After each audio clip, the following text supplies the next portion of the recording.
guys, what's going on? It's your man George, and today I'm here with my buddy Jason and Jesse. We're going to do a little teardown on the Sherman suspension wheel. They're multiplying! So Jason just got his Sherman suspension wheel in the other day. So his is really nice looking, and he put this beautiful street tire on there, which we're going to try a little later on in the video.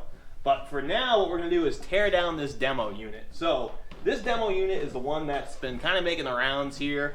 I know at least Sean up in New York was the one riding it. I rode it. I don't know who else who rode it. Just you guys? I think everybody in New York and a couple dozen people in Boston. The whole New York crew. Yeah. So she's got about 700 miles or so on her now. So what we want to do today is take it apart and see how she's held up to these first round of miles. All right, before we start ripping it apart, Jason, what have your impressions on the Sherman been so far? I love the wheel. It's You bought one. So I bought one. It's my favorite so far. I got the Sherman Max, and I've got the Master. Look at this. This is a whole wheel party in here today. The suspension between them, there's really no comparison. Even with the CUDA shock. Oh, you got the Kuba linkage? Yep. Oh yeah, look at that. Cool. Yeah, even with this, the smoothness and the rebound and just the overall ride quality doesn't compare. But this really is my trail wheel. And what about this seat mod you did? This thing is just so sweet. Yeah, this is one that I'm finishing up here. So what I love about my Sherman Max is the seats that, actually it's, the E-Wheel sells it. It's a Sur-Ron seat, which I did a little modification to, which elevates it up in the back and also makes it to where you can still access the trolley handle. I do a lot of long range rides, and having a comfortable seat was really important to me. So I wanted to find a way with the Sherman S to get this seat to work on it.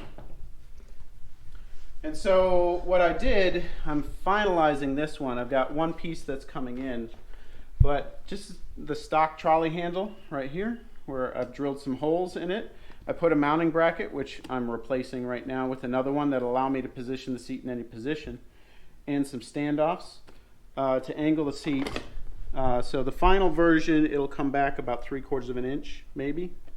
But what it will allow, this version doesn't do it, the one I had before did, allowed you to access the trolley handle, so this one's fixed right now. But it's nice and level, super comfortable. You got a nice grip right here for power braking or sitting down, standing up, whatever. Just a little bit more secure. So I should be finishing this up once I get the parts in. No, go ahead. Yeah, Jesse's just here for the show. You guys do good. I'm good. Nice. Jesse's just watching some Go George Go. Yeah, Some quality content, you know? Really, what we're going to be doing is a complete teardown, just looking for issues, wear problem, things that might become a problem when you get your Sherman S. Anything that we can send back to Leaper-Kim to let them know to possibly change. There are a few things that they've changed between the pre-production model and the production model. The pre-production model, and I think you recognize this, was this charge port cover is kind of a pain in the ass and tends to get pulled out. Yeah, I yanked it right out. Like, this is the first time I went to charge it. I was like, okay, well. Yep. So I put it back $4,000, huh? All right. Yeah, exactly. So they fixed it a bit. They put a beefier connection on here, and it makes more sense. Yeah, it just lifts open. So that's one thing that's different. And the other one that I'm curious to look at is this has the original bearing that I think Wrongway had an issue with his bearings. They were kind of noisy. And this has the upgraded bearings in it. So we're going to take a look and see what we might find with the bearings. Those are two differences that I know. I think the pre-production models didn't have a gasket on the upper lid. I know when I assembled mine, it has a gasket built into the upper lid. So much more confident that it's water resistant. But we're going to tear it down and see what we find. All right, before we go any further in the video, just a quick shout out to the guys over at E-Wheels for sending this Sherman our way. Thank you very much. Really appreciate it. And of course, again, a big thank you to our man Jason here for involving us in the the escapades here with this bad boy. I know everybody's really looking forward to checking this thing out. So, if you guys want to support your man Jason, there is a link in the description down below for ewheels.com. If you buy any unicycle through ewheels.com, my man Jason will get a little kickback, and I'm sure he'll be using that for more unicycle content for the community with us here. So be sure to support our man Jason, the guys over at eWheels, and like and subscribe to the channel if you haven't already. All right, so remember in the video I just did recently, I was talking about how the shock here in these Shermans is not going to be interchangeable, right? You're going to have to get the shock that came with it. You're not going to be able to customize it at all. Well, Jason just busted out one of these replacements for me to check out, and wow, the quality on this is fantastic. And I think I was extremely right when I said, if you bust one of these, it is going to cost a lot of money to replace. I don't know how much it's going to cost to replace one of these. My guess is several $100s. Now, he just so happens to have also a V11 shock, which is wimpy, just pathetic in comparison. Now, one of these little V11 shocks cost about $75 to replace. I think $65, $75, somewhere in that range. So if this is just an air chamber, real cheap, I mean, it looks like it was, this looks like crap in comparison, honestly, to this, which is just gorgeous. I can only imagine this is going to run at least $300 a pop. So do not screw up your suspension, which is something we're about to talk about right now. So yeah, Jason was commenting to me about just how exposed the top of these shocks are. You can see in the demo, we've got a chip on this one, a little scuff here, and the other side has got it real good. So clearly, when this thing falls, it can hit the top of those. Yeah, I think some 3D printed TPU caps or something, LeaperCam, should be included. There should be something protecting the top of these, because these are, I mean, you can see some of the scuffs. So the first thing we're doing is just the external review. Now, it's been a demo wheel, so a lot of different people of different skill sets have ridden it.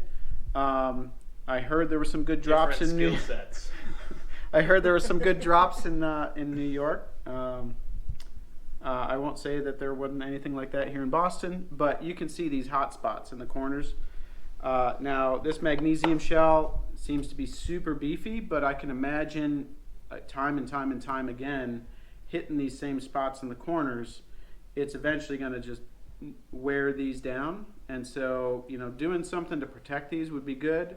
One of the things that I've done on mine, as you can see, I've got these little rubber bumpers. So you can get these off of Amazon. Rubber buggy baby bumpers. Exactly. You can get it. It's like I think it's a 2-inch by 1/8-inch rubber. I did this on my V11 that I had to protect the outer shell. It works really well. You cut it whatever shape you want and then just use VHB to attach it in your hot spots. So I hope not to drop my wheel. I've got enough experience to know that I will drop it. And I hope you just hope to drop it at low speed. Exactly. But I hope that these will at least help provide some protection from repetitive drops instead of chipping in the magnesium. I don't really care about it looking brand new, but you know, after 6 months or a year, I don't want to have to replace the battery. And I'll have Jason send me a link to his Amazon purchase on these. I'll throw it in the description for anybody who wants this exact. It's a nice hard rubber, which I think is good. I think that's what you want. I don't think you want like a soft foam. You want a hard rubber that's going to essentially bounce, really eat that impact. All right, next up, we're going to talk about these questionable pedals that LeaperCam is deciding to put on the Sherman S. Yeah. What I like about them is they're not grip tape, so they're better than grip tape. That's a plus. Also on the positive side, big. Yeah, they're like huge. Big pedals. So, you know, I expanded them to the front to give me lots of That's leverage. How I like them too. Yeah, it's nice.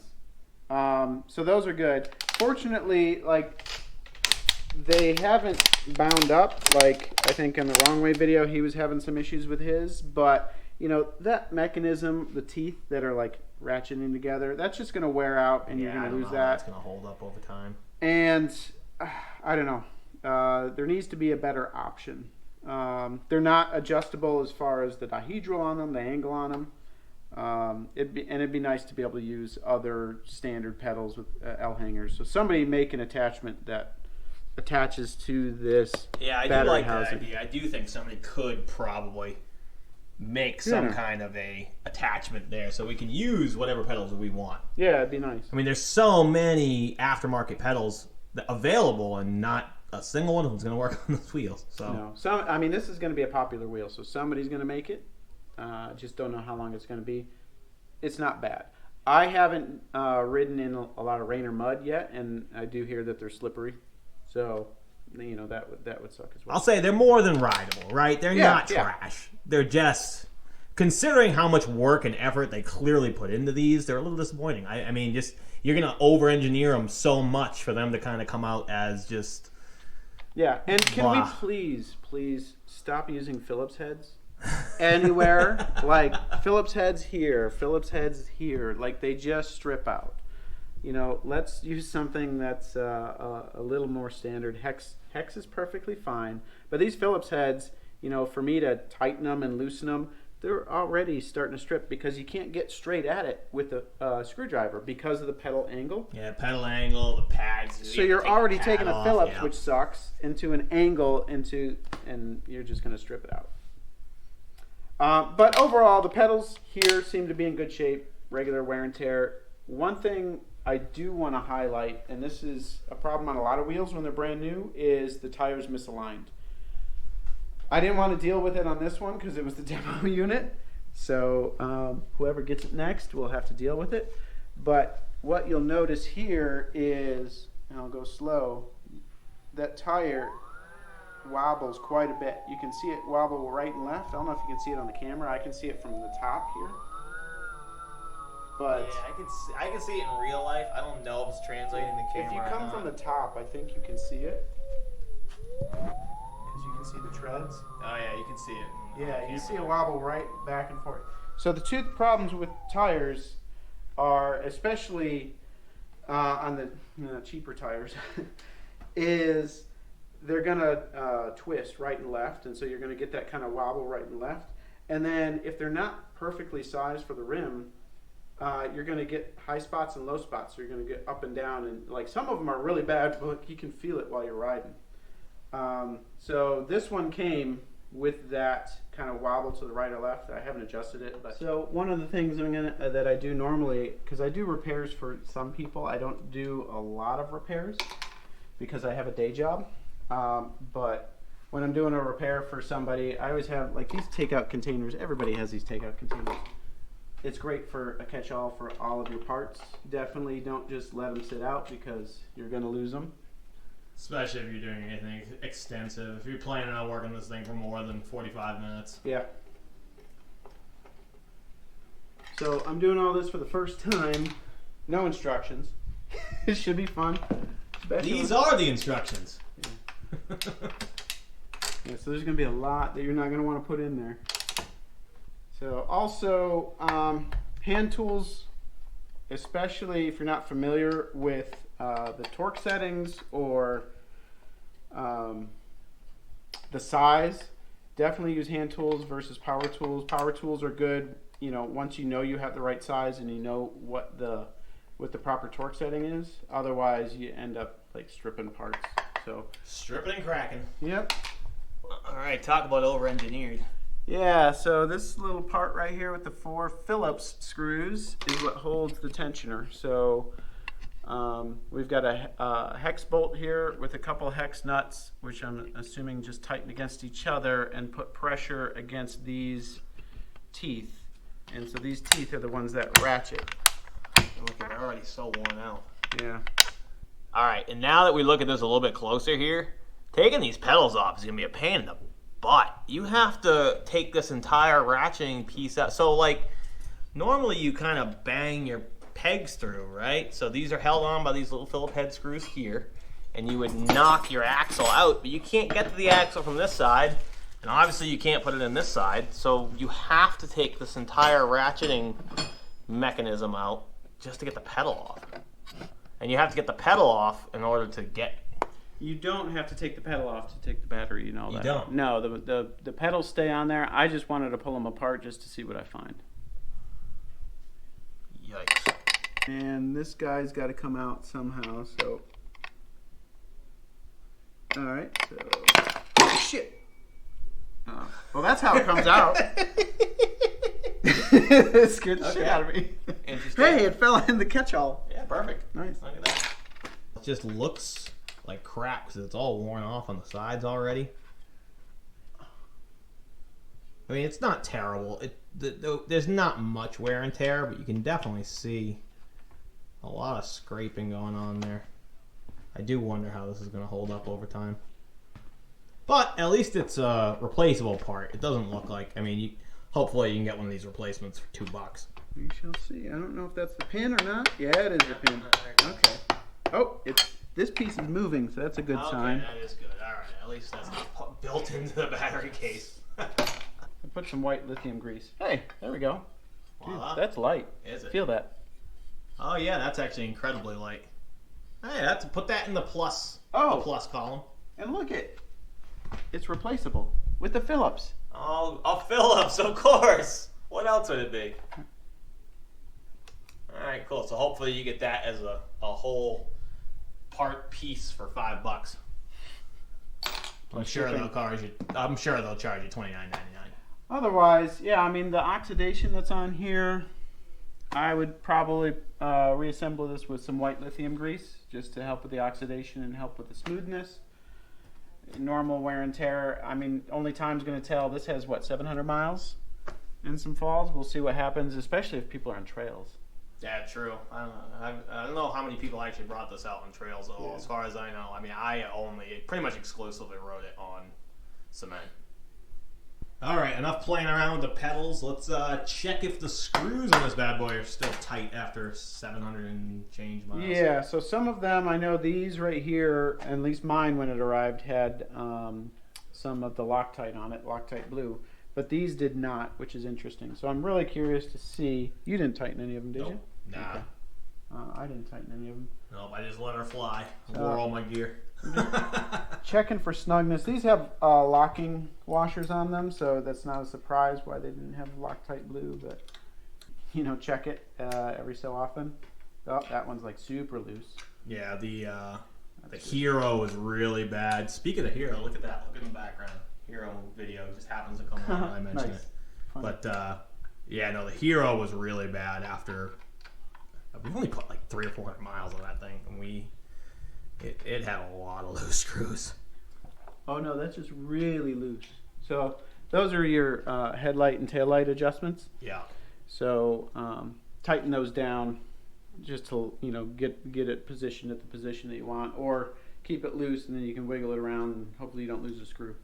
So one of the things that I noted when I was putting mine together, because you do have to open the controller top when you're assembling it, or disassembling it obviously, is this controller lid right here in this controller box. On mine, and I'm going to do a double check, when I checked mine when I was putting it together, there was like a rubber gasket here. But on this one, look with my binoculars, and there's a little bit of silicone in there, but really not much. So yeah, no, someone's gonna have to design. Well, I guess if the production units have a gasket, then we're good. But what's really nice is, and you have this open, so we've got these dedicated. Now this is different than mine too. So the pre-production does not have them labeled. Mine had labels for, you know, A battery, B battery, positive, negative. Oh. But all of your positives and negatives have dedicated, so every battery pack has its own dedicated positive and negative. The benefit there is, since they're not running next to each other, if you slice or anything like that, you're less likely to short it. It probably makes it a little more efficient in the way that it's wired as well. But this is nice. Problem is now I got to find out what connectors they are. So yeah, right. Balance. Nice. Yeah. Other than that, like looking on the inside, I mean, nothing fancy in here. It's got a multi-layer main board. So all the MOSFETs are underneath. I know this wheel runs really cool, just like the Master and the Master Pro. Yeah, it's an all metal casing, so that's... Yeah, and all the ventilation is from the underside. So unlike the original Sherman and the Sherman Max, where it has the fan that blows everything through, the cooling just comes from underneath. I haven't ridden in warm weather, but I don't think overheating on this is going to be a problem. So now that we've done that, we have to power it on in order to discharge those fat caps. Yeah, there we go. So I'm going to do that. It's not going to be happy. And we're going to do it a second time just to make sure. So now this is... There's still a blue light on. There it goes. It's faded out. Now it's relatively safe to be playing around in here. Yeah, I mean... All right, one quick note about electrical safety here, guys. We are dealing with a 100 volt or even higher in some of the new wheels cases, but a 100 volt system. So you do really have to be careful whenever you're fooling around with any of the electricals works inside of any of these devices. Please make sure you know what you're doing before you go fishing around in there. Now, the one benefit that we do have with these wheels, it is luckily DC current, which does tend to throw you. I know we've all seen the cartoons where someone grabs an electrical pole and they can't let go, right? Well, that's usually AC, alternating current. AC current tends to grab. DC current does blow you away. So it is slightly safer than an AC system, but it's still no joke, especially if there's amperage running through these things. You just play it safe. Yeah. Wear some rubber gloves, you know, make sure you know what you're doing, make sure you know what you're touching. Better safe than sorry. Oh, this just came flying at me. We got our first broken piece. Yeah, this is from the kickstand. So the attachment point from the kickstand must have gotten weak. I mean, look at how grainy it is. Oh yeah, look at that. Yeah, so we're gonna have to use some. I don't even think epoxy will work, but some of that JB Weld. Yeah, JB Weld to put that back together. Here we go. He's popping the battery case off now. Yep. So now I got to be careful. By the way, if you're looking for a good workbench for EUCs, I don't get any kickback from it, but this Workmate is awesome. The Workmate 225. Yeah, it's fantastic. It is very nice. I am kind of sold on getting one myself. So there's just barely enough space for you to get these cables out. Be careful when you're pulling these out, not only not to short them or stick your finger in there, but there's only one direction that these can come through, and that is with this signal wire, the little tiny pinhole side, coming to the outside of the controller box. So if you try and, I can't even get it back in, if you try and get it out with it sideways, it ain't gonna fit. It's not going to fit. So the only way to get it through is like that. This is it. We got the battery. A little dirty on the outside. Yeah, not so bad. I kind of want to open it up to see what the inside here looks like. Because I know I saw the video of them assembling it, and they've got a machine that's actually applying the silicone. Oh, really? On the inside to make it water resistant. Well, let's pop one side open. Sure. Yeah. All right. All right. Let's poke inside here and just see what we got going on. The good news is it doesn't want to open up right away. All right, so it's sealed really well. That's good. Yeah. Not really. Well, it seems to be pretty well sealed in there. Oh my. Oh, yeah, that's going to want to snap. Yep. So I would probably sign off that these are pretty well sealed. Unless I was unless I knew the battery was bad or anything like that. I mean, if you want to just be safe, especially considering the fact that these Phillips machine screws are just going in with no like gasket or anything like that, you might want to put an extra bead of silicone on the external side just to make sure. But this, the one spot is right here where the actual power cables go into. There does seem to be a gap right there. Coming up and under. It does look like there's silicone gooped up in there. Yeah. Pretty tight. Yeah, it doesn't look too bad. Let's take a look. So let's do this because we've got more Phillips and we've got time.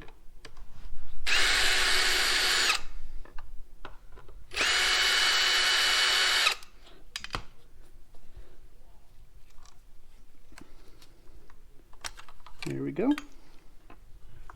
And this is all the power runs across the internal packs. You can see in there. Yeah, that's pretty good. Yeah. Yeah, it's scooped up pretty good. Yeah, and I mean the water would have to be coming up as well, so might not be submerged waterproof, but definitely water resistant. That's good. So speaks well of these batteries as far as their water protection, which is for me, it's a big deal. Yeah. I mean, you've seen some of our videos that we've done on wheels that got wet. So. Right. Now, one of the things to note, and this one seems to be affected as well, is you see a little bit of abrasion running along this piece. So that is where the shock meets right here. I mean, at the end of the day, 700 miles, this doesn't look like anything like it's going to break. It's, rubbed off a little bit of the surface powder coat, but it hasn't rubbed through any of the powder coating there. There's rubbed pretty tight. And you can see the rubbing right there, too.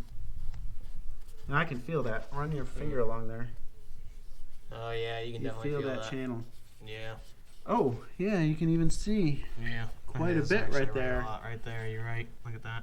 Yeah, they should have something that's like a nylon in between. Yeah, something to absorb that friction. I agree. Teflon would be good. Yeah. I mean, it's not really a channel that it's meant to be riding inside of, but, you've got jumps, you've got turns, you got all that stuff, and so it's going to be hitting. So if it's going to hit, you should have something that will impact that. You can replace that absorbs that abrasion. So you can actually see here on the plastic case where the corner of this is just chipped a little bit from that screw. Now, I did think it was interesting that they decided to go with a plastic panel on this side because, I mean, really, how much weight are you saving? And I can't imagine there's any benefit to putting plastic here as opposed to just a little sheet of metal. I don't remember where I saw or heard it, but I thought it was that they didn't want to have it completely sealed in metal because then if you have a fire, then you've got like a grenade versus something that's going to melt through.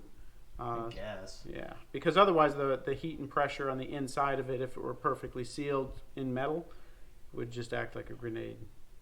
I don't know if it would explode like that, but I guess you'd never know unless we set one up, right? We'll see, yeah. Well, Lieber Kim, send us a battery to set on fire. She's naked. Ew. About to get even more naked. So Jason was just pointing out the nice little gasket they got here on these motor wires. It kind of silicones in there. Yeah, it's nice. Yeah, there's a It's piece a nice that little comes touch, in the top. It's just really added to the waterproofing. The waterproofing on this is actually pretty fantastic. So when I pull this battery off, this whole top is just going to fall because this is mounted to the axle. And so actually it shouldn't fall. We'll see. I don't think it's going to fall. Yeah, it's still got some rigidity. If it falls, oh no, wait, look at that. Is that rubber that's holding here? Oh. There's nothing holding it on. Yeah, look at the it's top. just... Look at this. Yeah. This is rubber. Yeah, there's just a rubber I thought piece. that was a piece of metal. That's rubber. But it's not mounted. Oh, so it's not that's even just a mounted, cushion. Oh, yeah, look at that. So if this whole falls, thing. catch it. I Yeah. don't think it's going to fall. Yeah. Oh, yeah, hold on. Give me 1 second. Let me put the camera down. All in all, this disassembly here has not been that bad, considering we have it pretty much entirely in pieces at this point. Well, I mean, it took us about an hour to do, maybe an hour and a half, but like we were going slow, so we could have easily banged this out in 45 minutes. And as soon as you take both the battery packs off, like this the is only like thing free floating. The only thing that's holding this on at that point is the motor wire. So if you don't remove the motor wires, this is literally just sitting here. But the battery packs themselves are structural. So it's attached here on these 4 and then across on these 8. And that's pretty much it. And then it's attached coming through the axle. Look at that motor. That motor is beefy. It's beautiful. That's a sexy motor. All right, so he just popped the shock off here. You can see the dirt marks from the travel. Yeah. On the shock, there's quite a bit of travel there. But this is literally just sitting in here and held on by this plate. Interesting. So it must push down on the pedals somehow. Yeah, so what prevents it from pulling up? The fact that it's attached to the batteries, so you can't pull it out. And it's just pushing down on this piece, which is attached to the axle. Interesting. Yeah, so here now, like this one was the one that was wearing on the inside of the battery. So if this wears through, it's easy to replace. But it's also easy for them to manufacture something here with Teflon cover. Yeah, yeah. And that way, like when you wear through it, you just buy a new one of these. I'm sure someone in the community can come up with something for that too. Do it. Do it. So there is a bearing seal here, which is nice. It's similar to the one that I saw on mine. I couldn't get in there and look. So what we need to do is like pull it out, pull this out right here, and set it on its side and spin it to see if we can hear any grinding on it. This is nice. So the axle mount right here actually has a pin that goes in the center. So instead of all of the weight going on the bolts, it's distributing the weight on this thicker one right here. There for it. Yeah. So that's actually a pretty good design. This looks pretty well sealed. I'll go get a brush and clean it up and see what I can see. But this table is nice. It vices together. Like, oh, this is nice. So useful. So we can take this little brush and clean all the road gunk out. I mean, all EUC manufacturers and maybe somebody in the community should make aftermarket bearing seals. This is a nice rubber seal.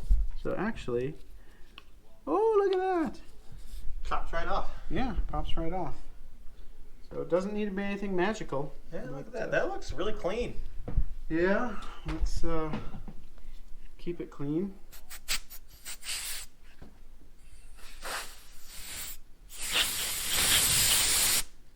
There we go. So now I'm just going to listen. You can hear if you got damaged bearings or you got dirt or anything in there. This sounds super smooth. And so this seems good to me. I don't see any problem with the bearings. I'll probably put a little bit of extra grease in there just to be safe, although it looks pretty well greased. But this doesn't concern me at all. I don't know if Wrong Way just got poor quality control wheel, or maybe he was maybe just riding it a lot harder. Yeah, and a lot of no wet, and I mean Poland. Oh no, he's in Canada now, right? Yeah, he's in Canada now. Although back Canada's I think to in Warsaw for the holidays. So look at this rim though. I can't say it enough. The rim on this thing looks beefy. Yeah. So one other point, well, we have it right here. This is something that Dan had shared with me a while back, and is really easy for troubleshooting if you've got a wheel that, you know, people complain, my wheel doesn't work anymore, and when I'm rolling it, it feels like it's ratcheting. And so right here we've got the motor phase wires, and you can see how smooth it goes. But if I touch these together, oh yeah, look at that. It just immediately locks. Immediately, wow. Immediately locks. Take it out. Of course, I lost it on the bench. But so when your wheel is ratcheting like that, it's typically because there's a shorted on the controller, usually a MOSFET or something like that is shorted. Not likely the cable, though it could be. But if you ever get that ratchet, you're going to know controller, your main board's bad. Probably needs to be replaced. So usually, I don't really run into that a lot on the motors. Motors, usually it's a Hall sensor or bearings are the two most common things with the motor. All right, and the last thing that Jason's going to do here as he reassembles, he's going to drop in this little 58-pounder shock here. That's what these ones, he's got the 62s and the 58s, so he's going to put the 58s in now and see what kind of difference there is. Can you hear the liquid?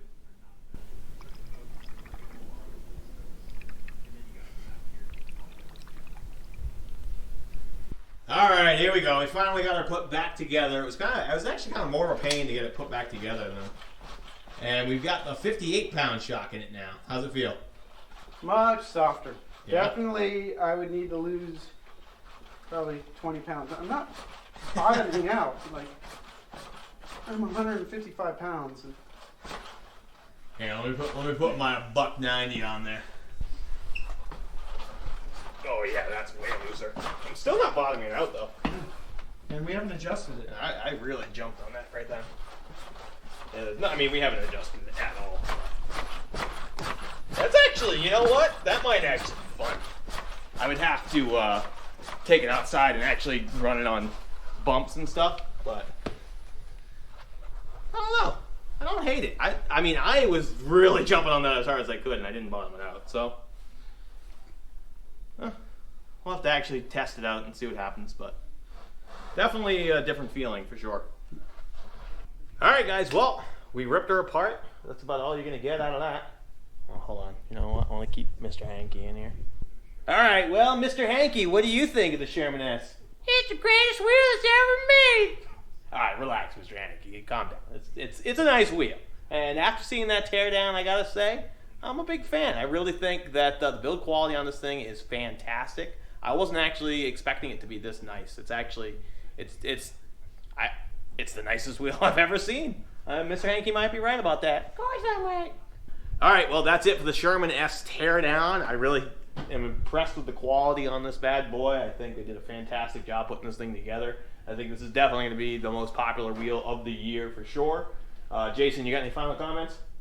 No comment. No comment. That's a good thing. You don't want snarky comments when you disassemble a wheel. So, and this is a guy who disassembles a lot of wheels, so he would have comments if he thought there was some jank going on. But all in all, really impressed. So yeah, thank you, Jason from E-Wheels, for sending this out and letting me tear it down. I'll get you all the details, and we'll get this to the next test rider. Mr. Hankey, the Christmas spirit, he loves me, I love you, therefore vicariously, I love you.